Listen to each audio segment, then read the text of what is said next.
আপনি কোটি কোটি টাকা, আপনি কমপক্ষে এখন 8 থেকে 10 কোটি টাকার মালিক হয়েছেন, এই ধরনের কথাও আছে। মানে আপনি না তো আপনি আরো, না 8 থেকে 10 কোটি টাকা না তো ভাই, 1-1.5 কোটি টাকা, 200 কোটি টাকা।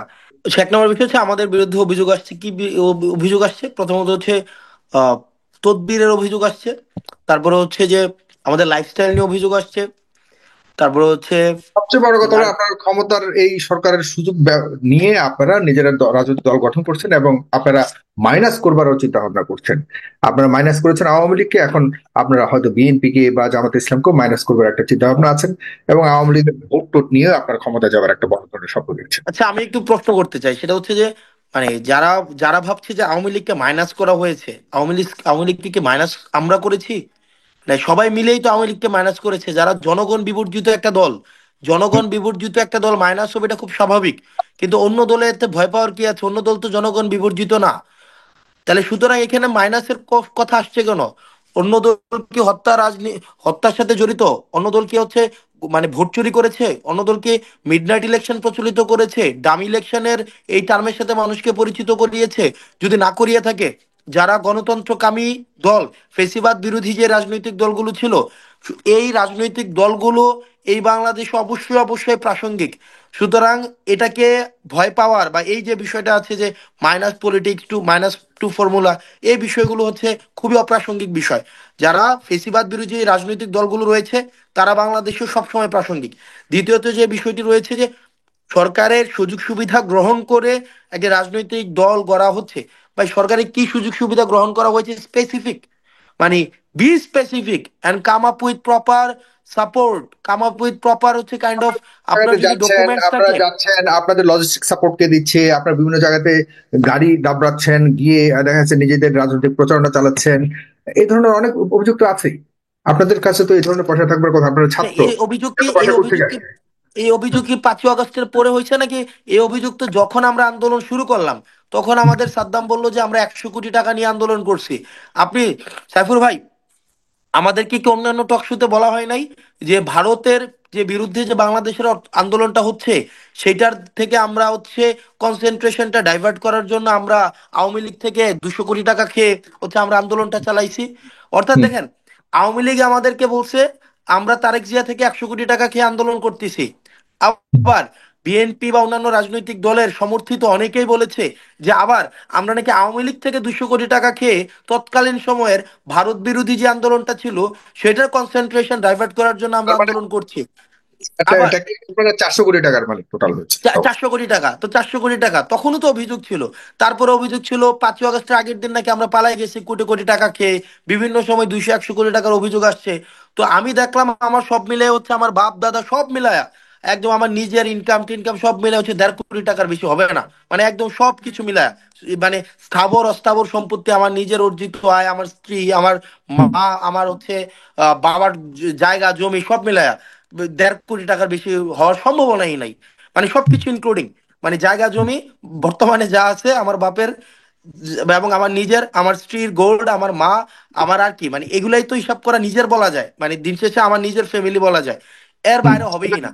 তাই দিয়ে তো আর আপনি কোটি কোটি টাকা, আপনি কমপক্ষে এখন 8 থেকে 10 কোটি টাকার মালিক হয়েছেন, এই ধরনের কথাও আছে। মানে আপনি না তো আপনি আরো, না 8 থেকে 10 কোটি টাকা না তো ভাই, 1-1.5 কোটি টাকা, 200 কোটি টাকা। আমরা তো নাকি একটা ডিসি নিয়োগ দিয়ে আমরা নাকি 20 কোটি টাকা কামাই, এরকমও তো আসছে। আপনার 8-10 কোটি টাকা তো এটা কম বলতেছেন। হ্যাঁ, এখন পাশাপাশি আমরা আরেকটা কথা, আপনারা কেন বিএনপি কে টার্গেট কেন করছেন? বিএনপি কে আমরা অনেকে কই মনে করছে বিএনপি, যে বিএনপি কে কোথায় বিএনপি টার্গেট কে? করে আপনারা বিএনপির বিভিন্ন কার্যক্রমের বিরুদ্ধে আপনারা কথা বলছেন। এই ধরনের একটা রাজনৈতিক হোক আর অন্যভাবে হোক, আপনারা একটা কোণঠাসা করবার চেষ্টা করে যাচ্ছেন। আমরা বিএনপি কে টার্গেট করছি না। আমরা টার্গেট করছি, বা আমাদের টার্গেট সবসময় তারা হবে যারা এন্টি বাংলাদেশ, এন্টি বাংলাদেশ কোনো একটা অবস্থান নিবে, প্রো ইন্ডিয়ান কোনো অবস্থান নিবে, আমাদের দেশের যেই, আমাদের দেশের যে মূল্যবোধ বিরোধী কোনো ধরনের স্ট্যান্ড নেবে, আমাদের বিএনপি তাদের বিরুদ্ধে আমাদের প্রকাশ্যে অবস্থান বিএনপির থাকবে। প্রতি এখন যা হচ্ছে, বিএনপি তো অ্যান্টি বাংলাদেশ নয়, বিএনপি তো এই আন্দোলনে সরাসরি সম্পৃক্ত। বিএনপি, আমরা জামাত তো ইসলাম, আমরা তো আমরা তো ইসলামী আন্দোলন, বিএনপির, তারা তো এই আন্দোলনের সমানভাবেই অংশীদারিত্ব আমরা কি তাদের রয়েছে আপনাদের আমরা যেরকম কি বিএনপির রয়েছে। বিরুদ্ধে কি কোনো স্ট্যান্ড নিয়েছি কিনা আমি জানি না, তো আমরা তো বিএনপির বিরুদ্ধে কোনো স্ট্যান্ড নেই নাই, বরং এই সংস্কারের বিরুদ্ধে যারা অবস্থান নিয়েছে, আবার ক্ষমতা যাওয়ার জন্য হয়তো ভারতমুখী যারা হচ্ছে, যারা হচ্ছে জনতামুখী না হয়ে এই সংস্কার বিমুখ হচ্ছে, আমরা তাদের প্রতি আমাদের অবস্থান থাকবে। এখন এটা কি বিএনপি করেছে কিনা আমার তো জানা না এটা বিএনপি করেছে। যদি বিএনপি করে থাকে বা যে দলই করুক না কেন, ব্যাপারটা এমন না তো যারা জুলুম, যারা এতদিন মজলুম ছিল, তারা যে জালিম হয়ে উঠবে না এর তো নিশ্চয়তা নাই।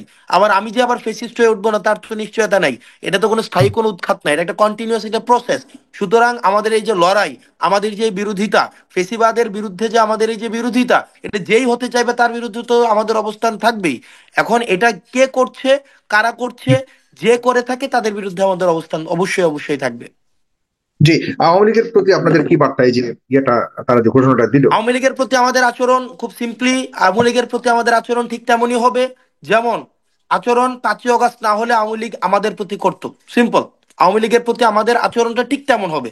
এবার আসেন, আওয়ামী লীগ পলিটিক্যালি ফাংশন করবে কি করবে না, এটা তখনই সিদ্ধান্ত হবে যখন আওয়ামী লীগের বিচার নিশ্চিত করা হবে। আওয়ামী লীগের কত লেয়ারে আপনি বিচার করতে পারবেন? গণতন্ত্র হত্যার জন্য আওয়ামী লীগকে বিচার নিশ্চিত করতে পারবেন, এই যে গণহত্যার জন্য আওয়ামী লীগকে বিচার নিশ্চিত করতে পারবেন, আওয়ামী লীগকে মানুষের এই যে বাক স্বাধীনতাকে হরণ করার জন্য আওয়ামী লীগকে বিচার নিশ্চিত করতে পারবেন, শত শত কোটি কোটি টাকা হচ্ছে বিদেশে যে পাচার করেছে সেগুলোর জন্য আওয়ামী লীগের বিচার হইতে হবে।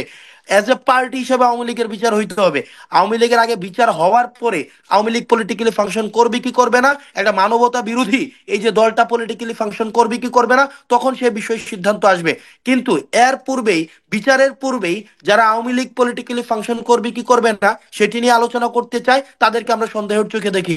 তাদেরকে আমরা ওইটাই দেখি, তারা আওয়ামী লীগের ভোট ব্যাংকে ক্যাশ করতে চায়, তারা আওয়ামী লীগের ব্যবসাগুলোকে দখল করতে চায়। আওয়ামী লীগের যেই ওই যে লাইসেন্স ছিল না কন্ট্রাক্ট, এখন এই জিনিসগুলো আমরা শুনি, কন্ট্রাক্টের যে লাইসেন্স, এই লাইসেন্স গুলাকে তারা দখল করতে চায়। আওয়ামী লীগের হাটঘাট মার্কেট গুলাকে তারা দখল করতে চায়। আওয়ামী লীগের সাথে আত্মীয়তা রেখে, আওয়ামী লীগের সাথে ব্যবসায়িক সম্পর্ক রেখে, আওয়ামী লীগের সাথে ব্যবসায় নিজেরা ব্যবসা করে যারা এতদিন পর্যন্ত সমঝোতার রাজনীতি করেছে, আমরা তাদেরকে, যারা আওয়ামী লীগকে বিচারের আগে পুনর্বাসন করতে চায়, আমরা তাদেরকে ওই শ্রেণীভুক্ত করতে চাই। আমরা এই বিষয়গুলো তো এখন জানছি যে আওয়ামী লীগের সময় দীর্ঘ এই 1.5 যুগেরও বেশি সময় ধরে কারা কারা ব্যবসায়িক সম্পর্কে রেখেছে, কারা কারা তাদের সাথে একজোট জুট হয়ে আত্মীয়তা সম্পর্ক ছিল। প্রত্যেকটা আওয়ামী লীগকে আপনি ধরতে যান, তার পক্ষে আপনি বিএনপি থেকে আপনার তদবির করার মানুষ পেয়ে যাবেন, তার থেকে আপনি জামাতে ইসলামী থেকে তদবির করার মানুষ পেয়ে যাবেন।